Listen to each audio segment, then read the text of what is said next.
Abbey Caves Incident. On May 9, 2023, a group of Year 11 students from Wangari Boys High School set out on what was supposed to be a routine outdoor education trip. Their destination was Organ Cave, part of the Abbey Caves system in Northland in New Zealand. Abbey Caves, known for their stunning limestone formations and underground streams, are a popular spot for school outings. But they are also largely unregulated and highly dangerous, especially during heavy rainfall. For days, storm warnings had been in place. Weather forecasts predicted heavy rain, with flood risks across Northland. Despite this, the school decided to proceed with the trip.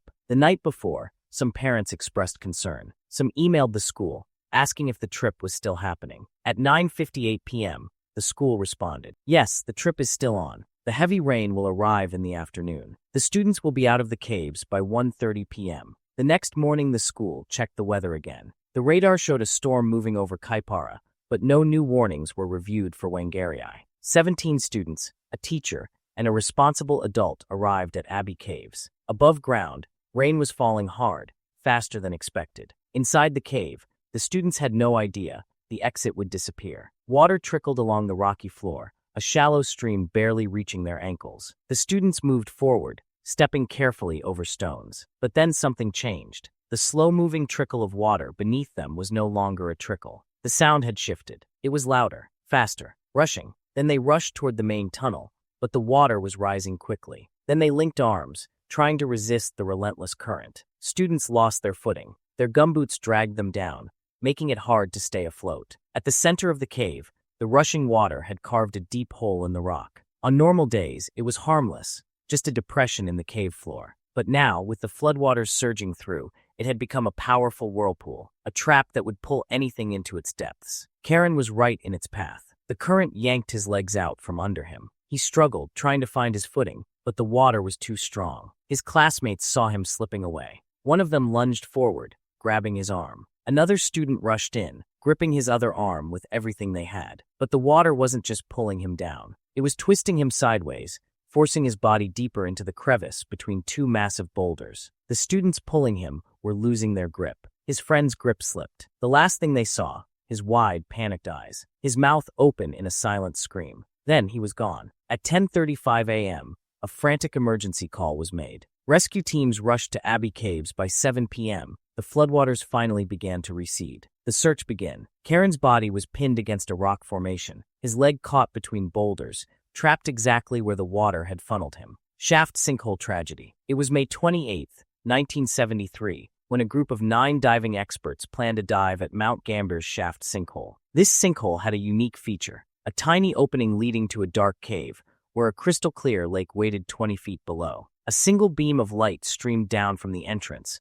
illuminating the water and acting as the divers' guiding point. As long as they stayed within the main chamber of the 2 side branches, they could always see the light. The plan was simple: stay within a depth of 200 feet. That way, everyone could stay in the main chamber and still have visual contact with the entrance. But on the second day, divers decided to push the limits. They wanted to explore the western section of the cave, 250 feet deep, deeper than anyone had ever gone in this sinkhole. This was far more dangerous than they had prepared for. In 1973, divers still used regular air cylinders, not mixed gas tanks. This meant that as they descended further, they were at high risk of nitrogen narcosis, a state where the increasing pressure forces nitrogen into the bloodstream, making divers feel drunk and disoriented. But there was another problem. These divers were not experienced in cave diving. They were more accustomed to open water scuba diving, where exits are always visible. Still, they went for it. As they descended deeper, one experienced diver felt something was off. The signs of nitrogen narcosis were setting in: sluggish movements,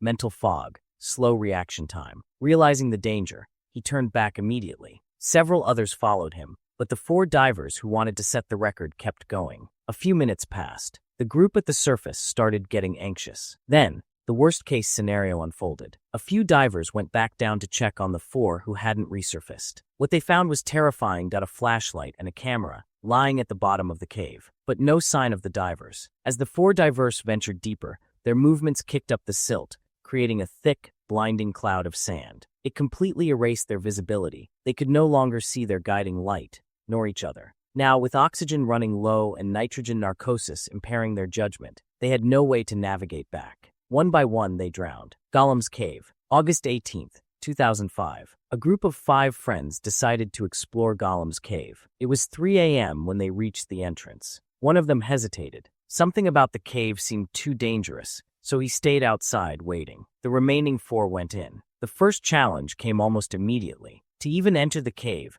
they had to crawl through a pool of water. Once inside, they found a forked path, left or right. They chose left. They reached another pool of water, but this one was different. This was no ordinary pool. Hidden beneath the surface was a narrow underwater tunnel, just 3 to 4 feet wide. To reach the next section of the cave, they had to fully submerge themselves and swim 15 feet through complete darkness. They went one by one. On the other side, they emerged into a chamber with only 3 feet of airspace above the water. But something was very wrong. The air inside this chamber was bad air, a term cavers use for air with dangerously low oxygen and high carbon dioxide levels. The effects were devastating. Their minds became foggy, their bodies weak. They struggled to think clearly, making the return swim incredibly dangerous. Realizing the risk, they tried to escape. The first person went under, trying to swim back through the narrow passage. But in the low-oxygen environment, her lungs failed her too soon. She lost her breath before reaching the exit. The second diver went after her,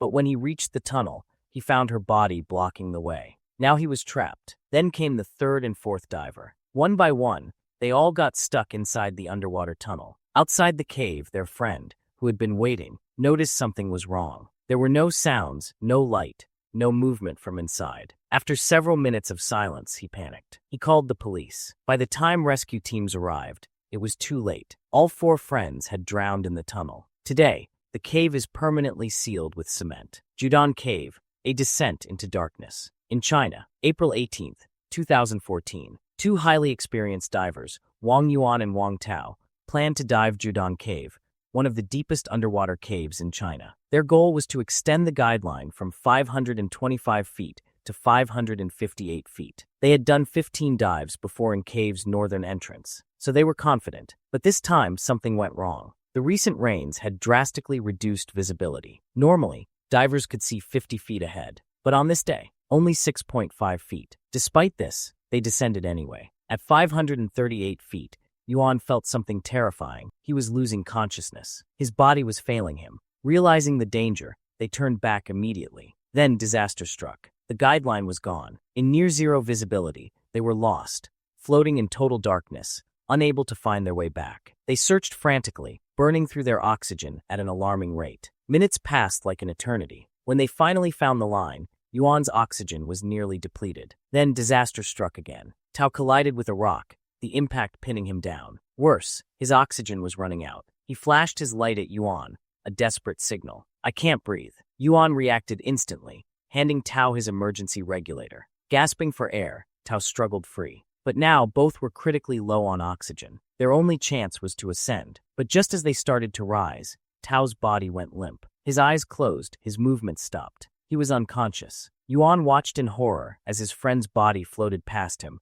disappearing into the darkness. He reached out, but he was out of time. Yuan swam after him, but in the dense, inky water, Tao had vanished. With his own air nearly empty, Yuan was forced to reach the next set of cylinders first. He quickly switched tanks and tried again. No sign of Tao. Despite the grave risk, he pushed deeper in search of Tao. Then his vision blurred. For a moment, Yuan lost consciousness. When he came to, he realized he was out of time. If he didn't surface immediately, he would die too. Yuan tried to follow the necessary decompression stops, but in his panicked, weakened state, he ascended too quickly. The moment he reached the surface, he ripped off his regulator and collapsed, vomiting, shaking, and gasping for air. Rescuers arrived quickly, but before they could return to the depths, they had to plan carefully and gather the correct tanks. By then, it was too late. The next day, Tao's body was found, 176 feet deep.